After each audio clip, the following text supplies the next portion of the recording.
المومنین فرماندیاں حضور دے سامنے ایک دمبا لے آیا گیا، یتو فی سوادن و ینظر فی سوادن و یبرک فی سوادن، ایک مینڈا لے آیا گیا حضور دے سامنے اکرانا سنگا والا جڑا چلدا بھی سیاہی وچ سی، یعنی وہ پیر بھی کالے سن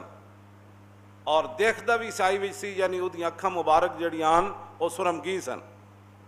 تے جڑا بہندا بھی سیاہی وچ سی، یعنی جدا پیٹ تے پہلو وہ بھی سیاہ سن۔ ایسا مینڈا لے آیا گیا تے رسول اللہ صلی اللہ علیہ وسلم نے فرمایا یا عائشہ تو حلم المدیتا، فرمایا عائشہ ذرا چھری لاؤ، اور جب فرماندیاں میں چھری لے آئی تے حضور نے فرمایا اشخذیہ بحجرن، فرمایا انہوں ذرا پتھر تے تیز کرو، پھر فاخذہا واخذ القبشہ، پھر حضور نے وہ چھری پکڑی، پھر حضور نے وہ مینڈا پکڑا، فاجاؤ، میں غریبوں کے لیے حدیث پڑھ رہا ہوں تے غریب ایویں پریشان رہندے، پھر حضور نے وہ مینڈا پکڑا، فاجاؤ، حضور نے پھر اس مینڈے کو لٹایا، ثم قال اللہم تقبل من محمد و آل محمد و من امت محمد۔ کیا جی